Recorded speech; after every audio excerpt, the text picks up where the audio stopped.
Almost every country in the world has agreed on a legally binding framework for reducing polluting plastic waste, with the United States a notable exception, United Nations environmental officials said Friday.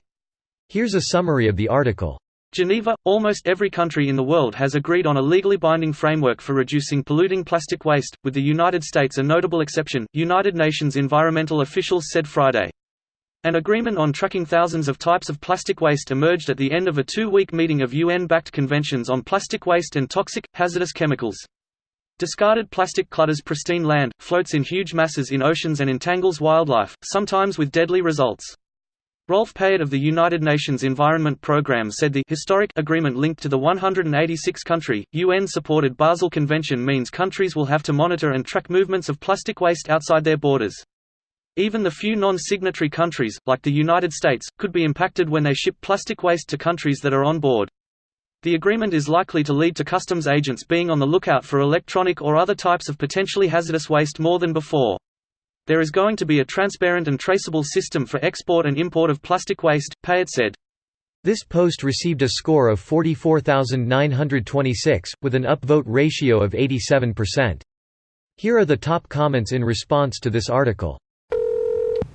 Yeah, and then what? Send them garbage to third world countries where regulation is lax or even non-existent. Just ban export of trash already. Please don't ban export of trash. Here in Sweden we earn money from importing other countries' trash and recycling it properly. You mean burning it? Yeah, pretty much. In a controlled environment with proper scrubbers and energy capture systems, it's a pretty ideal solution. It's expensive to set up but can generate pretty clean energy with very few emissions. So the reporting on this is really horrible. Nearly every site just has a copy and paste of this same story. From what I can gather, the U.S. opposition comes from a ban on shipping unsorted plastics to other countries, but I couldn't find anything that covered it in depth. If anyone has a link to an article with more insight, it would be much appreciated. The OP's article is completely worthless. Scant details on the agreement itself, no elaboration on the holdouts, and no references to get more information. Yet this comments section has conclusions to the moon and back. 99% of Reddit doesn't bother to read the article. Yep, I'm proof. But hey, at least commenters like you help me understand most of the time. I'd like to see an effort to gather plastic in the US and then dump it at Trump's golf resorts.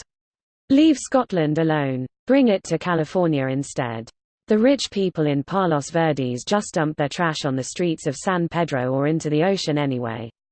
Bring a net, skim the trash, and dump it at the golf course those shifty union-busting fuckheads in the area are so proud to live next to.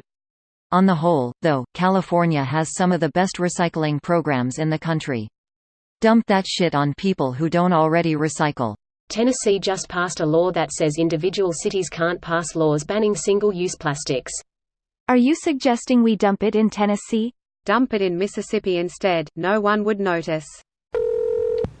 Maybe that is because 90% of the plastic waste in the ocean comes from only 10 rivers, none of which are in the Western Hemisphere or Europe. Maybe we should help those countries instead of virtue signaling by banning straws and replacing them with lids that contain more plastic. I work around industry and see water consumption that is outrageous, but we make people feel bad about their use in the homes. Industry and agriculture will always be by far the biggest water users. Even if you take hour-long showers every day and water your super green lawn daily, it's still a drop in the bucket compared to industrial uses. Even if residential water use dropped to zero, that would have still only been about a 5% reduction in statewide water usage. Remember when Reddit was outraged that Nestle wanted to set up a bottling plant in Michigan? Fresh water is the one thing Michigan has in infinite supply. This video was automatically created by Reddit to speech. The article and comments in this video were selected from Reddit according to their upvotes, and any paraphrasing was performed by smmry.com, without any human intervention.